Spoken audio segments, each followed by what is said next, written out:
이어서 오늘 말씀 나누겠습니다. 우리가 지난 2주 동안 에베소에서 일어난 두 가지 소동을 함께 봤죠. 특히 지난주에는 우리 인생에서 빈번하게 일어나는 헛된 소동을 경계하라, 이런 메시지를 함께 나눴습니다. 먼저 그런 소동, 사람들을 현혹시키거나 또 선동할 수 있는 우리 자신들의 혀를 제어해야 할 것이고, 반대로 내가 그런 소동에 휩쓸리지 않도록 주님 안에서 우리가 분별력을 구해야 한다 말씀을 드렸습니다. 마지막으로 그런 소동의 태풍 속에서도 언제나 일하시는 그 하나님이 계시다, 그 하나님을 경험하시길 소망한다, 이런 말씀을 드렸죠. 세상의 선동이 아닌 내 삶을 흔들려고 하는 복음에 흔들려서 나는 과연 내 안에 옛사람의 그 모습이 바뀌어가고 있는가, 이런 질문을 드렸습니다. 로마서 12장 2절을 읽으면서 말씀을 마쳤는데요, 제가 다시 한번 읽어보겠습니다. 여러분은 이 세대를 본받지 말고 오직 마음을 새롭게 함으로 변화를 받아 하나님의 선하시고 기뻐하시고 온전하신 뜻이 무엇인지 분별하도록 하십시오. 아멘. 이 세상의 뜻이 아닙니다. 하나님의 뜻을 가지고 분별함으로 다르게 살아야 한다는 거예요. 헛된 소동에 이리저리 이끌려 다니면서 사는 게 아니라 하나님의 뜻을 살아야 하기 때문에 영적 분별력으로 무장하고 이 세대를 본받지 않는 삶을 살아가기를 소망한다, 이렇게 말씀을 드렸습니다. 자, 오늘은 20장입니다. 벌써 28장 중에 20장까지 왔어요. 저희가 올해 사도행전 전문을 보고 있는데요, 오늘 17절부터 본문이 시작합니다. 앞에 생략된 1에서 16절까지 내용을 잠깐 요약을 해드리고 이어가 보겠습니다. 자, 바울의 3차 선교 여행이 막바지에 다다르고 있어요.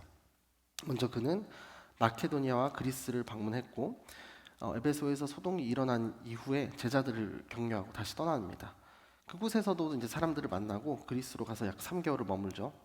그러나 유대인들이 바울을 해치려는 음모를 꾸미자 시리리아 쪽으로 가려는 계획을 변경해서 마케도니아를 경유해서 이제 또 여정을 이어갑니다. 바울은 이때 여러 동역자들과 함께하죠. 주로 아시아 지역 마케도니아 출신의 사람들, 초기 공동체의 다양한 출신 배경을 보여주고 있습니다. 그리고 이어지는 7에서 12절까지는 드로아에서 일어난 한 사건을 다룹니다. 드로아에서 주일에 모여 이제 말씀을 전하는데 밤 늦게까지 설교를 하던 중에 여러분 같은 청년 유두고라는 청년이 창문에서 졸다가 떨어져 죽는 일이 발생하죠. 이 말씀을 가지고 많은 목사님들이 위로를 얻었다, 이런 얘기가 있죠. 내 설교가 잘못되어서 사람들이 조는 게 아니구나, 천하에 바울이 설교를 해도 조는 사람들이 있구나 하고 말이죠. 바울이 내려가서 그를 이제 살리고, 이로 인해서 그곳에 큰 위로가 전해집니다. 그리고 오늘 본문 바로 직전인 16절까지, 그러니까 밀레도라는 곳으로 향하는 여정이 이제 기록되어 있습니다. 잠시 지도를 봐도 괜찮을 것 같아요. 이렇게 크게 돌아서 에베소 밑에 밀레도라는 곳까지 오게 됩니다. 자, 오순절까지 예루살렘에 도착하려는 계획을 가지고 있었기 때문에 이제 서둘러 이동을 하려고 하거든요. 그의 3차 선교 여행의 마지막 단계에 접어드는 대목입니다. 마침내 그의 고별 설교가 오늘 이제 본문입니다. 이를 통해서 우리가 기억해야 될 영적 교훈 몇 가지를 나누고자 합니다. 우리가 지난 2주 동안 사도행전 19장 바울의 에베소 사역을 지켜보면서 그가 그곳의 사람들과 함께 거둔 복음의 귀한 열매들을 봤죠. 그가 표적과 기사를 행할 뿐 아니라 2년 동안 두란노 서원에서 주의 복음을 사모하는 제자들을 따로 세워 날마다 말씀으로 섬겼어요. 그래서 말씀이 힘을 얻게 되고 더욱더 힘을 받고 강력하게 전파가 되었습니다. 이런 본인의 성품에 대해서 바울은 이렇게 고백합니다. 오늘 19에서 21절까지의 말씀을 제가 다시 한번 읽어보겠습니다. 내가 모든 겸손과 눈물로 주를 섬겼고 유대 사람들의 음모로 시련도 많이 당했습니다. 여러분도 알다시피 나는 여러분에게 유익한 것이라면 무엇이든 주저하지 않고 전했고 공중 앞에서 또 집집마다 방문하면서 여러분을 가르쳐 왔습니다. 유대 사람들과 그리스 사람들 모두에게 회개하고 하나님께 돌아와 우리 주 예수를 믿어야 한다고 선포했습니다. 아멘. 요약하면 모든 것이 뭐예요? 겸손과 눈물로 드린 기도의 섬김이었다, 이 말입니다. 그가 말하는 겸손의 의미가 뭘까요? 겸손의 사전적 의미, 자신을 낮추고 남을 존중하고 교만하지 않는 태도를 갖는 것, 자신의 능력, 업적을 과장하지 않고 다른 사람을 존중하고 스스로 겸허히 여기는 자세, 이렇게 사전에 나와 있어요. 틀린 말은 아닙니다. 하지만 성경은 조금 더 나아갑니다. 성경에서 겸손은 온유함, 낮아짐, 이런 개념을 포함하지만 가장 중요한 건 나의 의, 자기 의가 없다는 데 있어요. 성경 구절에서 언급되는 겸손이라고 번역된 헬라어는 문자 그대로 마음의 낮아짐을 의미합니다. 단순히 외적으로 드러나는 태도보다 정말 내 마음가짐, 진짜 내가 없는 것을 말해요. 이게 약간 말장난처럼 느껴지실 수도 있는데요. 사실은 생각해보면 큰 차이가 있죠.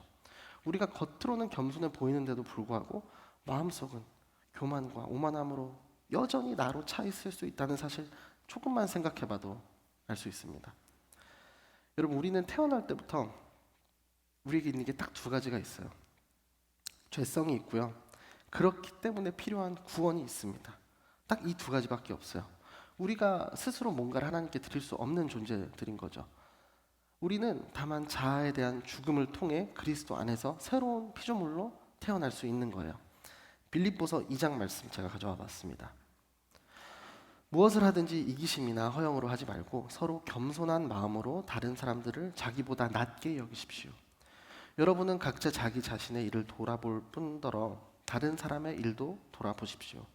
여러분 안에 이 마음을 품으십시오. 이것은 그리스도 예수 안에 있던 마음이기도 합니다. 아멘. 결국은 언제나 그랬듯이 겸손의 정답도 예수 그리스도입니다. 성경에서 겸손의 가장 위대한 모델 예수 그리스도입니다. 성경은 그분의 모범을 따르라고 가르치죠. 바울이 겸손하게 섬겼다. 의미도 바로 이 의미였을 거예요. 그런데 여러분 잘 생각해 보면은 이게 무조건 손해를 보라는 태도가 아니에요. 왜냐하면 겸손이 우리에게 주는 유익도 분명히 있기 때문이죠. 진정한 겸손, 거룩함, 평안을 또 주고 이기적인 어떤 허영, 욕망, 다툼의 갈등의 태도를 예방해 주기까지도 해요. 예수님께서 섬김을 받으러 오신 것이 아니라 섬기기 위하여 오신 것처럼 이 마음을 품고 나의 유익보다 남의 유익, 우리의 유익을 위해 섬기는 우리 공동체가 되기를 소망합니다. 그런데 바울은 나중에 내가 너희 가운데 거할 때 약하고 두려우고 심히 떨렸다고 고린도전서에서 고백을 하거든요. 왜 겸손하게 섬겼던 그가 평안함이 아닌 두려움과 떨림에 가득 차 있었을까? 약하고 두려웠다. 몸과 마음이 약했다. 겁이 많았다. 뭐 이런 뜻은 아닐 거예요. 주께서 맡기신 양떼를 섬기는 데 있어서 혹여나 자신이 의도치 않은 말이나 행동으로 인해서 그 맡겨진 양들이 다른 곳으로 가지 않을까. 그 마음, 늘 두렵고 떨리는 마음으로 조심하면서 자신을 되돌아보고 마음을 낮추었다는 뜻이죠. 이런 가운데 그가 진정으로 겸손할 수 있었던 결정적인 이유, 겸손한 채 하지 않았다는 거예요. 겉모양으로 하지 않았다는 거예요. 자신이 죄인 중에 괴수라는 정말 철저한 자기 인식을 하고 자기 인정을 하고 그걸 통해서 가능했다는 거죠. 자격 없는 자였잖아요. 일방적으로 자신을 택하신 이 과정을 알았잖아요.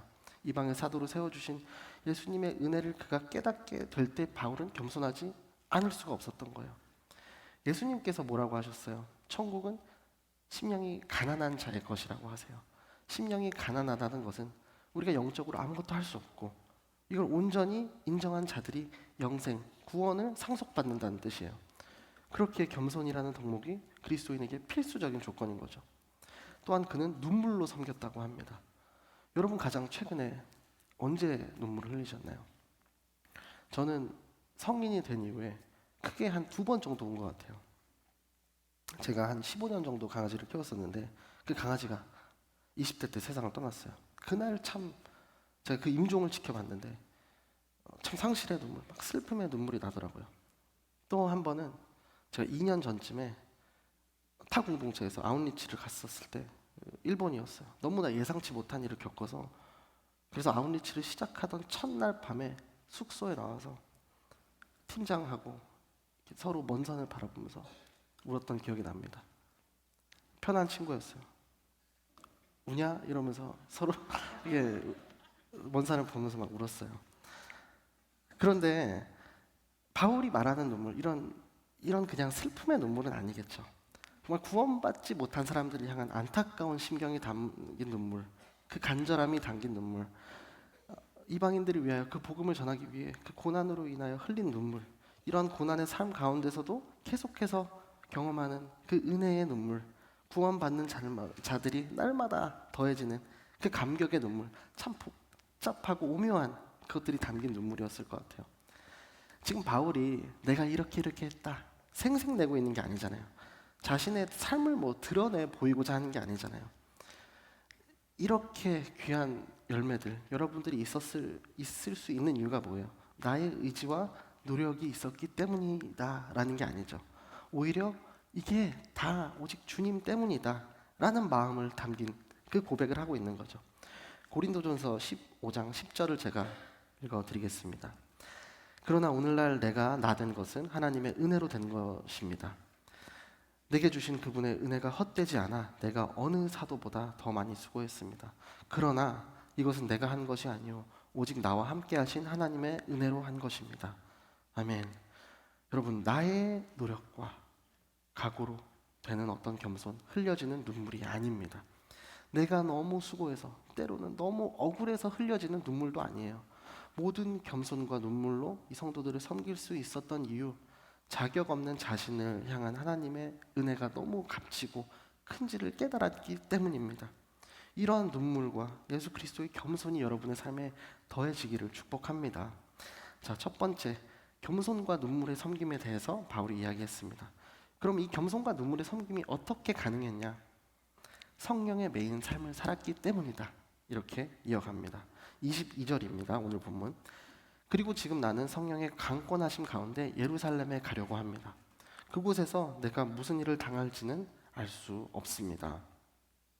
다른 번역에서는 성령의 강권하심을 두고 성령의 메인 사역이라고 기록을 했어요. 이게 좀 되게 직관적인 표현인 것 같아요. 왜 많은 성경학자들이 사도행전, 성령행전이라고도 하죠. 중심적인 이유가 여기 있는 것 같아요. 우리가 한 언제죠?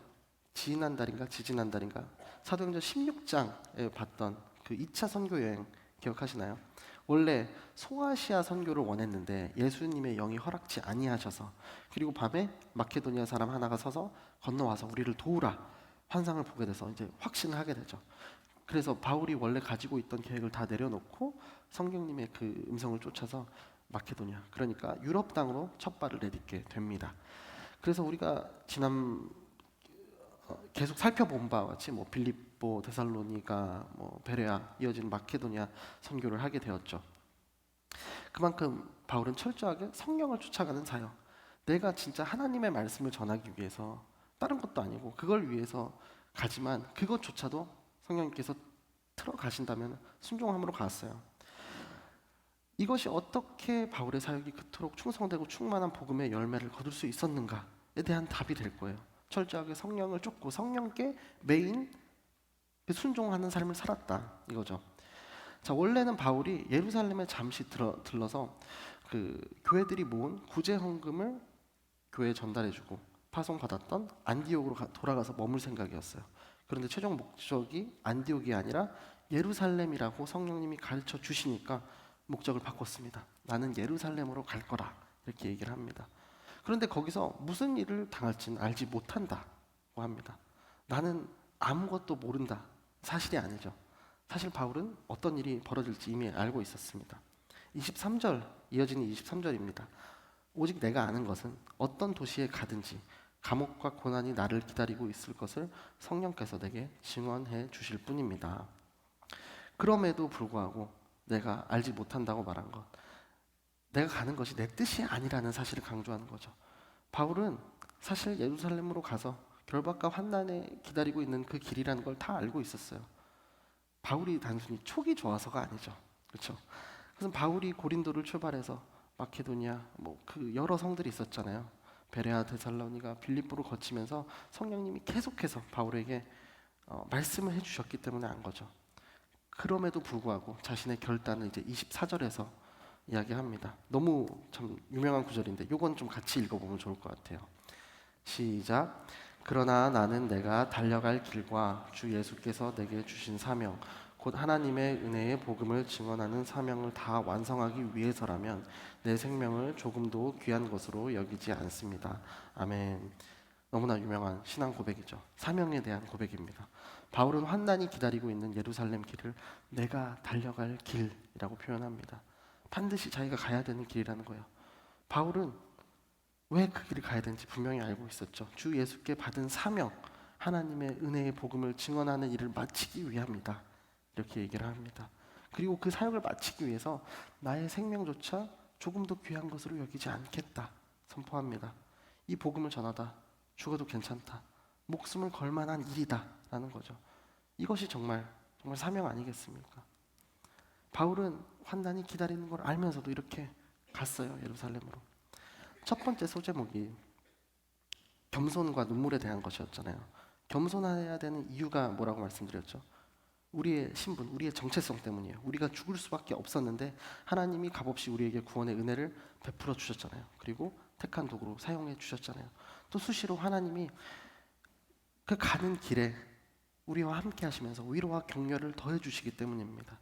그런 성령 하나님께서 친히 예루살렘으로 가는 것을 인도하고 계셨기 때문에 바울은 두렵지 않게 가고 있었어요.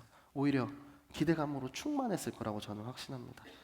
저는 우리 각자에게도 이런 예루살렘과 같은 곳이 있을 거라고 생각을 합니다. 어떤 장소일 수도 있겠죠. 어떤 관계 속일 수도 있을 거예요. 여러분이 매일 가야 하는 어떤 직장, 학교, 사역팀, 어떤 곳일 수도 있겠죠. 여러분에게 도전합니다.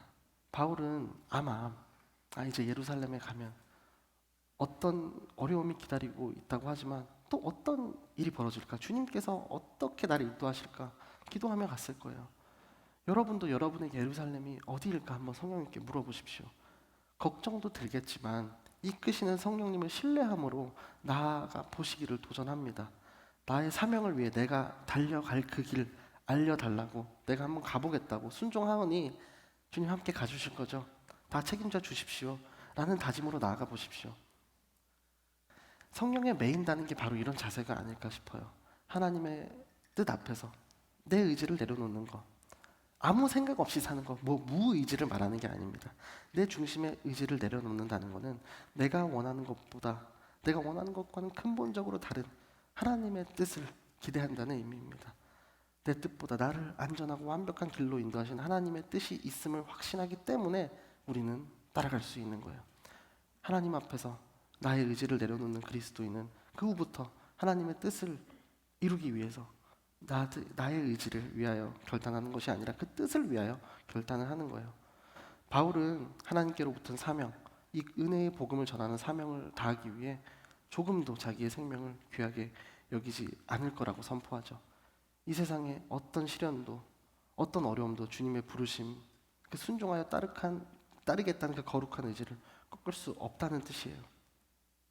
바울은 지금 에베소 교회 장로들 앞에 두고 자신이 예루살렘으로 갈 때 결박과 환난이 기다리고 있지만 조금도 자신의 생명을 귀하게 여기지 않겠다. 이것을 마지막 유언으로 남기고 있어요. 그 의도가 뭐예요? 나는 이렇게 할 거니까 여러분은 알아서 하십시오. 이런 게 아니잖아요. 나는 이렇게 갑니다. 그러니까 여러분도 이 길로 같이 갑시다. 이런 유언이잖아요. 바른 믿음의 길을 걸어갑시다. 이런 사명자들에 의해서 역사가 쓰여지고 미래가 쓰여지고 공동체와 교회가 세워지는 겁니다. 우리 J4의 공동체가 이런 사명자들로 가득 넘쳐나기를 소망합니다. 힘들고 심지어 생명을 걸어야 하는 그 순간이 오더라도 이 길을 포기하지 말라고 예수님이 말씀하신 대로 좁은 길을 택하라 이렇게 예언을 하고 있어요. 다만 주님께서 불러주신 이상 반드시 함께 해주실 테니 믿음으로 담대하게 나아가라, 두려움 없이 나아가라 선포하고 있는 거예요. 여러분이 현재 가장 원하는 어떤 목표가 있어요? 그 목표가 무엇입니까? 내가 원하는 그것이 정말 내 생명을 걸 만큼 정말 가치 있고 소중한 것이 확실하신지 한번 돌아보시길 바랍니다. 그것이 정말 하나님이 여러분에게 바라신 일이 아니라면 결국은 그 목표에 의해서 나는 수단이 될 수밖에 없습니다. 그렇게 되면 성령이 아니라 내 목적에 매인 삶이 되는 거예요. 주님의 부르심에 따라 거친 광야도 같은 이 세상, 그리스도의 사랑의 길을 내는 것, 그것이 우리의 목표가 되기를 소망합니다. 그것을 위해 우리를 한 사람 한 사람 부르셨다는 거예요. 바울의 고백, 내가 달려갈 길과 주 예수께서 내게 주신 사명, 복음을 증거하는 사명을 다 완성하기 위해 어떤 것도 아깝게 여기지 않겠다. 이것이 저와 여러분의 고백이 되기를 주님의 이름으로 축복합니다. 자, 겸손과 눈물의 섬김, 이것이 가능했던 이유가 성령의 메인 삶을 살았기 때문이다. 그러면 그것이 가져와야 될 결과가 있을 거 아니에요?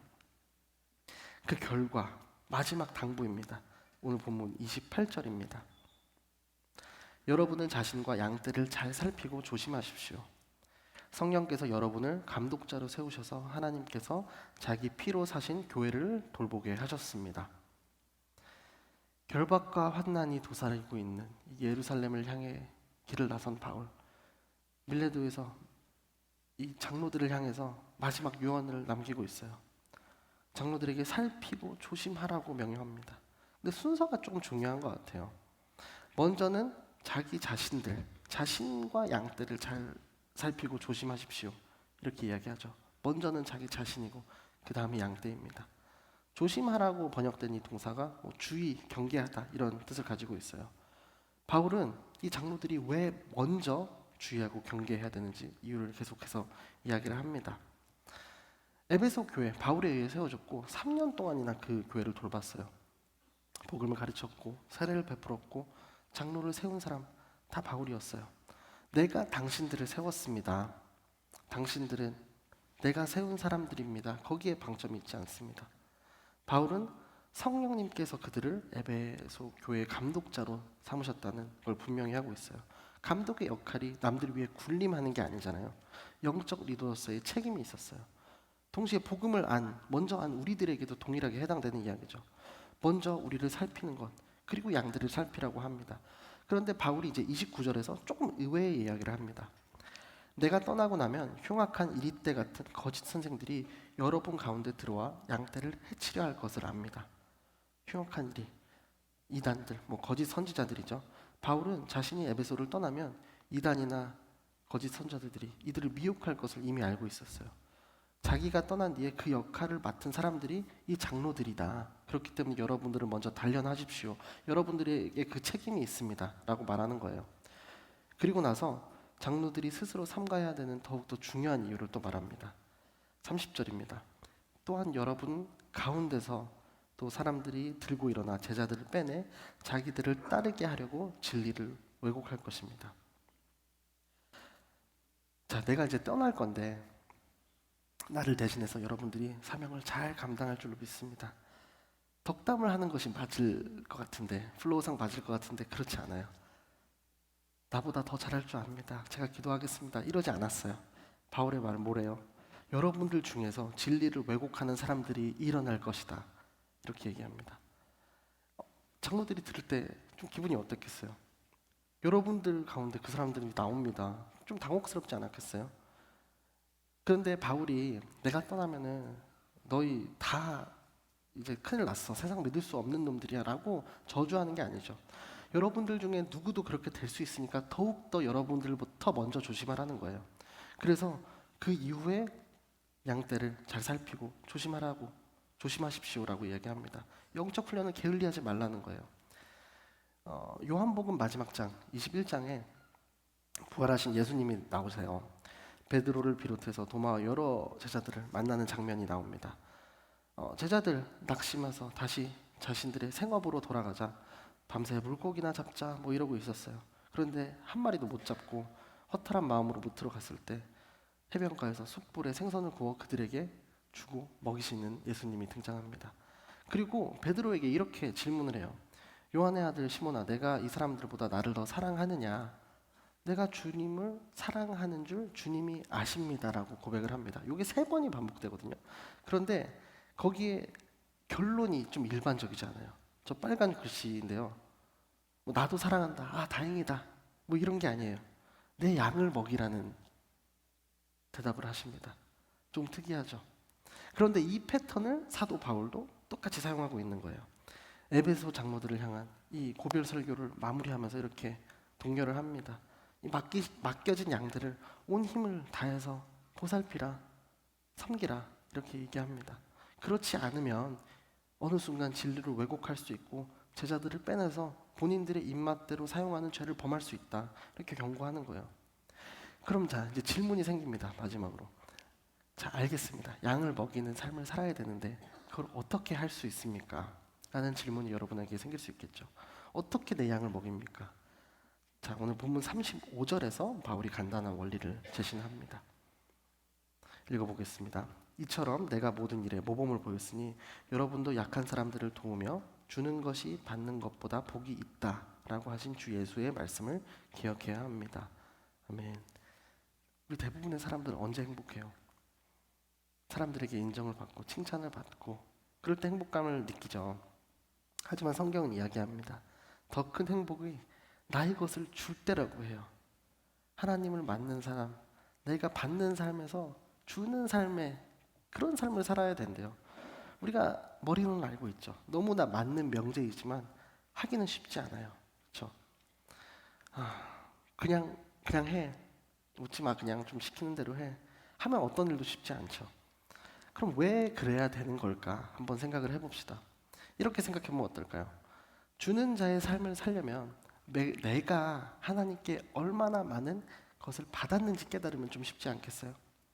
우리가 모든 것을 받은 존재들이기 때문에 하나님께서 우리 믿음의 선조 아브라함을 부르실 때 내가 너를 복의 근원으로 삼았다. 하나님이 주신 복을 가지고 사는 사람들이에요. 이 복을 가지고 다른 사람을 살리는 것, 이 복을 주라는 거예요. 우리가 항상 기억해야 될 것, 나는 하나님으로부터 모든 것을 받은 자, 나에게 주신 하나님의 축복을 누리는 데서 출발하는 거예요. 먼저 누리고, 먼저 내가 지금 살고 있는 이 세상, 이 하루하루가 하나님의 은혜로 살고 있다는 것을 실제로 느끼는 거예요. 거기서 시작하는 거죠. 그래서 모든 것을 받은 청지기로서의 삶을 감당하는 거예요. 잠시 주신 것을 지키는 거예요. 그렇기 때문에 나눠주기 쉬운 거예요. 그래서 한번 생각해봐요. 우리가 창조된 그 천지창조의 과정을 보면 하나님의 형상을 따라서 창조된 존재들이라고 하잖아요. 하나님의 속성이 어디였어요?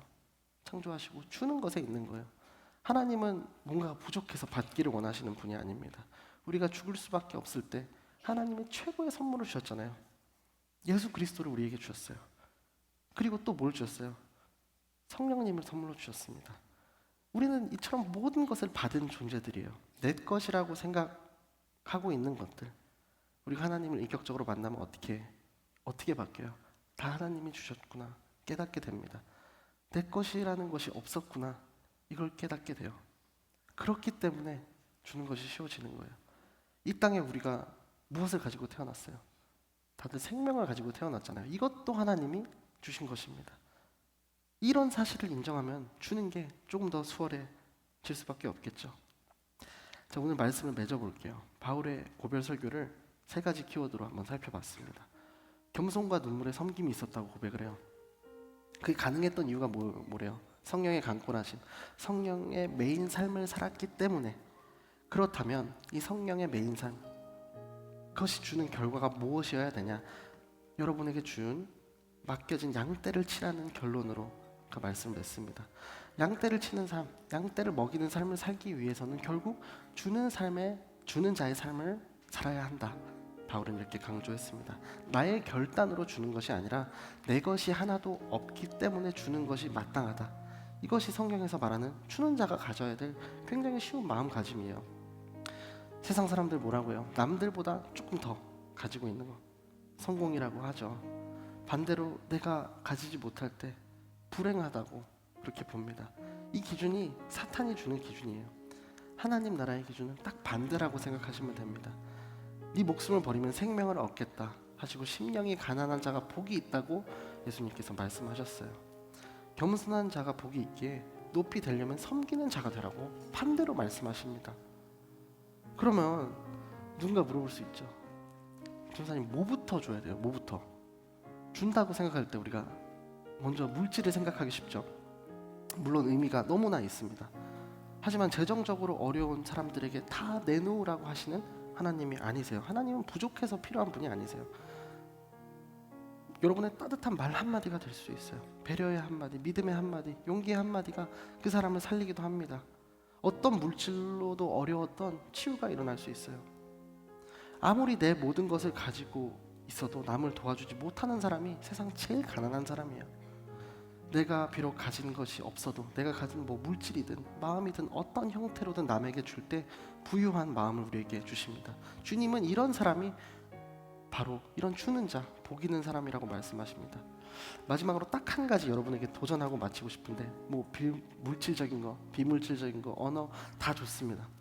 그런데 여러분 모두에게 있는 한 가지가 뭐예요? 가장 소중한 것. 바울이 이것을 위해 목숨도 아깝게 여기지 않겠다고 했던 그 한 가지. 여러분이 속한 곳에서 그 부르신 관계 안에서 바로 이 복음을 전하는 한 사람이 되기를 축복합니다. 육신적인 비물질적인 도움 다 중요해요. 하지만 근본적으로 그 사람 그 인생의 문제를 해결하지 못해요. 그렇기 때문에 복음이 필요한 거예요. 어떤 물질로도 어떤 따뜻한 말로도 구원을 줄 수 없어요. 교회는 우리를 성찬하는 장소가 아니잖아요. 예수 그리스도를 전하는 사람들이 모이는 곳이에요. 우리가 어떤 사람들을 도와주는 것, 결국 복음이 그들 안에게 들어갈 수 있도록 해주는 그 오프너 역할을 하는 거예요. 베드로가 성전 미문에서 구걸하는 안진뱅이의 그 사건 기억하시나요? 복음만이 안진뱅이의 문제를 해결한 유일한 답인 걸 알았어요. 구걸하는 안진뱅이를 보고 베드로는 무엇을 주었나요? 오랜만에 사도행전 3장인데요. 3장 6절 다 함께 한번 읽어보겠습니다. 시작. 베드로가 은과 금은 내게 없으나 내게 있는 것을 당신에게 주겠소. 나사렛 예수 그리스도의 이름으로 일어나 걸으시오 라고 말하고. 아멘. 안진뱅이는 예수 그리스도의 이름을 듣고 단번에 인생의 문제를 해결받았습니다. 기억하시죠? 일어나서 그가 걷기도 하고 뛰기도 하며 하나님을 찬송했어요. 하나님이 우리에게 주신 최고의 선물은 복음입니다. 이 복음을 소유한 사람, 여러분들이 최고의 복을 누리고 있는 사람들이에요. 이 복음을 전함으로 말미암아 또 누군가 구원을 받고 하나님을 만나고 이 안진뱅이처럼 하나님을 찬송하게 된다면 더 기쁜 일이 있겠어요? 오늘 이 말씀을 통해 다시 한번 여러분이 주님 앞에서 다짐하고 또 결단하시기를 소망합니다. 이 과정, 바울이 말했던 이 과정 나에게도 임하여 주옵소서. 정말 이 과정이 나에게 기쁘고 거룩한 자부심을 느끼게 하는 그 과정, 그로 인해 하나님이 주시는 사명을 하루하루 여러분의 삶에서 확인하는 한 명 한 명, 또 하나님 나라의 확장에 동참하는 우리 제이프보이 공동체가 되기를 정말 간절히 예수님의 이름으로 축복합니다. 우리 함께 일어나서 주가 보이신 생명의 길 찬양하며 나아가겠습니다. 주가 보이신 생명의 길, 나 주님과 함께 상한 마음을 들이며 주님 앞에 나가리. 나의 의로움이 되신 주 그 이름 예수, 나의 길이 되신 이름 예수. 나의 길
이끄시는 그 완전한 길로 내가 나아가길 원합니다. 주님, 사도 바울의 고백처럼 그 겸손과 눈물을 나의 마음에 품길 원합니다. 주님, 내 삶에서 주님을 증거하는 인생을 살아갈 수 있도록 세상의 인정이 아닌 주님의 인정을 구하며 나아갈 수 있도록 겸손한 마음, 예수 그리스도의 마음을 부어 주옵소서. 늘 두렵고 떨리는 마음으로 나를 돌아보게 하시고 나의 마음을 낮추길 원합니다. 겸손한 채 하는 그 겉모양 뿐인 그런 모습이 아닙니다. 정말 심령이 가난한 저로서 내가 아무것도 할 수 없음을 인정함으로 오직 하나님의 손에 붙들리는 한 사람, 그러므로 이 땅의 메인자가 아니라 이 땅에서의 정말 하늘의 소망을 품고 나아가는 한 사람으로 나를 세워주시고 또 사용하여 주옵소서. 내가 준비하는 것은 아무것도 없습니다. 순종하는 나를 위해서 모든 상황을 준비하신 하나님 온전히 의지하기를 원합니다. 주님, 나의 힘을 빼시고 나를 멈추게 하시는 그 하나님, 오직 겸손과 눈물로 주님이 계획하심과 일하심에 동참하는 사람으로 나를 세워 주옵소서. 다시 한번 주님 바라보는 곳에 나의 시선을 맞추게 하여 주옵소서. 주님 이끄신 그 골에 순종함으로 나아갈 수 있도록 우리들의 마음을 만져 주옵소서. 우리 다 함께 주의 이름 한번 부르짖고 기도하며 나아갑니다.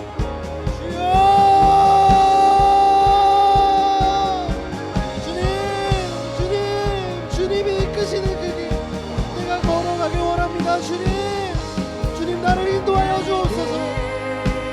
주님, 나를 완전히 하나님, 나를 사명자로 쓰시는 그 하나님 내가 신뢰하기 원합니다. 하나님,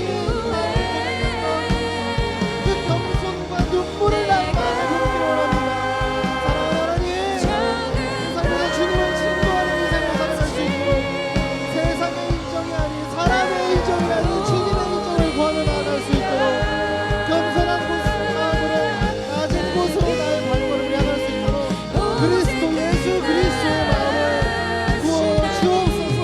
주님, 두렵고 떨리는 마음으로 늘 나를 돌아보게 원합니다. 나를 돌아보게 하시고 나의 마음을 낮추시는 그 하나님, 내가 순종함으로 나아갑니다. 주님, 우리에게 아직도 겸손하지 않은 겉모양만이 있습니다. 내 속에 아직도 교만과 오만함이 있습니다. 주님, 성령의 불로 태워 주옵소서. 내가 아무것도 할 수 없기 때문에 오직 하나님의 의로운 손에 붙들리기 원합니다. 주님, 그러므로 이 땅의 메인자가 아니라 이 땅에 살아가고 있지만 하늘의 소망을 품고 하늘의 소망을 바라보는 한 사람이 될 수 있도록 나를 세워주시고 사용하여 주옵소서. 주님, 때로는 나를 위하여 길을 막으시고 때로는 나의 길을 빼시고 나를 멈추게 하신 하나님, 내가 신뢰하며 나아갑니다. 오직 겸손과 눈물로 주님의 계획하심과 일하심에 동참하는 한 사람이 될 수 있도록 성령 하나님, 나를 인도하여 주옵소서. 다시 한번 주님 바라보는 곳에 나의 시선을 맞추게 하시고 주님 그 길을 순종하며 나아갈 수 있도록 하나님, 우리 제일부의 청년들의 마음을 만져 주옵소서. 그리스도의 감사한 증인으로서의 삶을 살아갈 수 있도록 인도하여 주옵소서.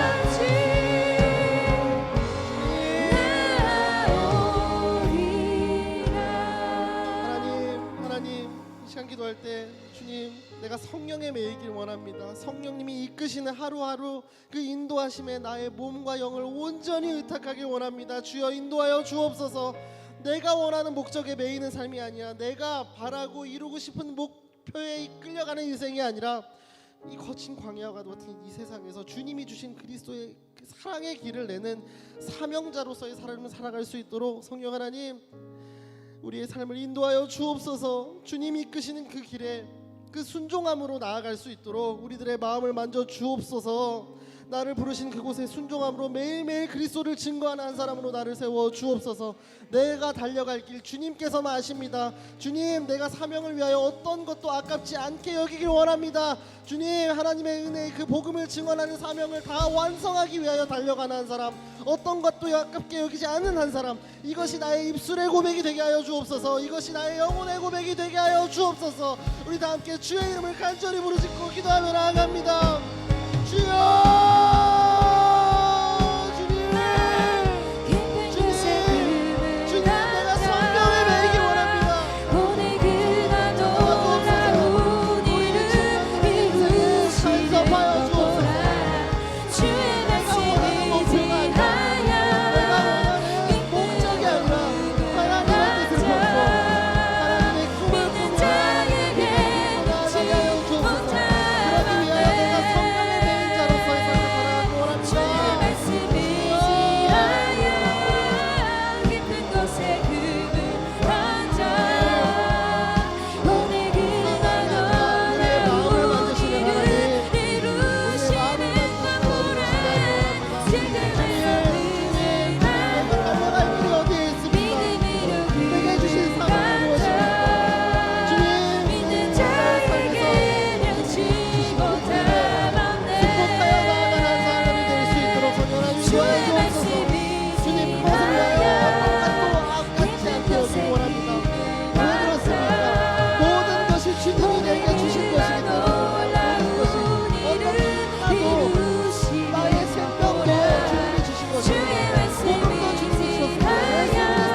하나님, 우리 공동체가, 우리 제이포유 공동체가 받는 데 집중하는 공동체가 아니라 주는 데 집중하는 공동체가 될 수 있도록 하나님 역사하여 주옵소서.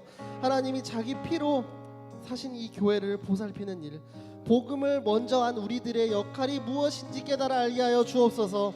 주는 자의 삶, 나의 어떤 각오로 결단으로 되는 것이 아닌 줄로 믿습니다. 다만 주님께서 우리에게 모든 것을 먼저 주셨기 때문인 줄로 믿습니다. 우리가 얼마나 많은 것을, 하나님의 가장 중요한 것, 가장 중요한 선물 예수 그리스도를 먼저 알았음을 우리가 깨닫기 원합니다.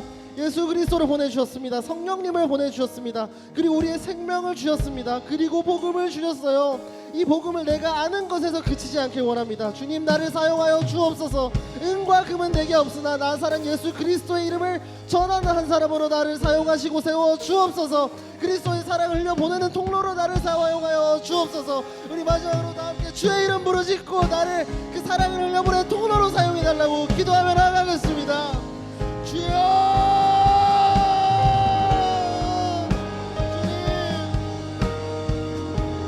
주님만이 와 계십니다.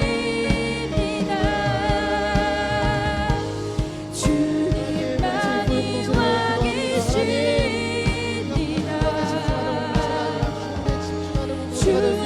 하나님 역사하여 주옵소서. 하나님이 자기 피로 사신 주를 보살피고 복음을 먼저 한 우리들의 역할이 무엇인지 깨달아 알게 하여 주옵소서.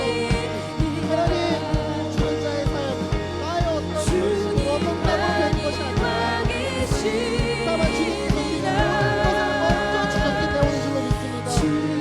주님만이 와 계십니다.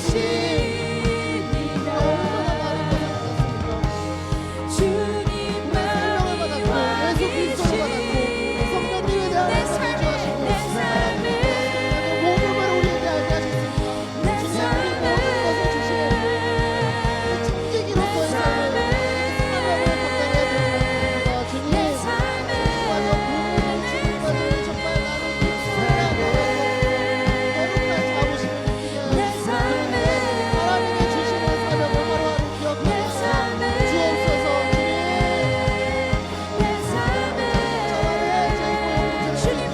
우리를 세워 주옵소서. 우리를 사용하여 주옵소서.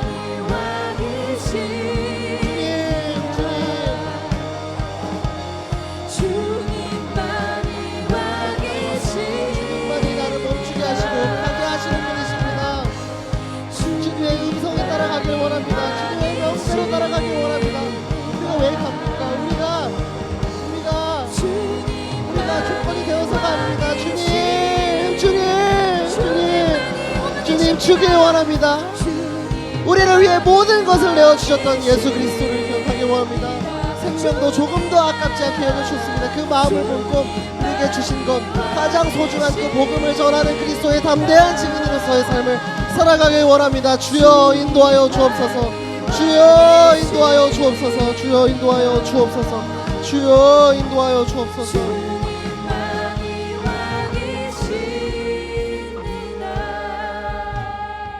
사랑하는 하나님, 감사합니다. 사랑하는 하나님, 오늘도 나를 완전한 그 길로 이끄시는 하나님, 오늘 우리가 본 그 사도 바울의 고백처럼 그 겸손과 눈물을 우리들의 마음에 품길 원합니다.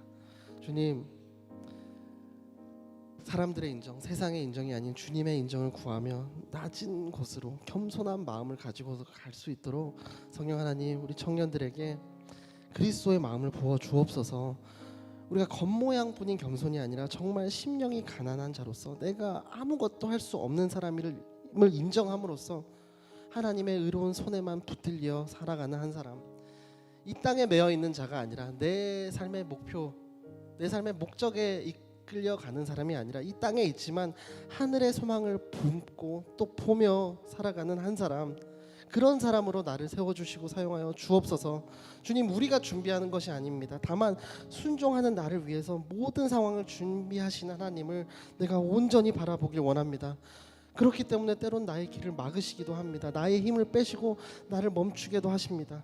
하지만 오직 겸손과 눈물로 그 과정에 참여하는 순종하는 한 사람이 될 수 있도록 주님의 섭리를 이뤄가는데 동참하는 한 사람이 될 수 있도록 성령 하나님 인도하여 주옵소서.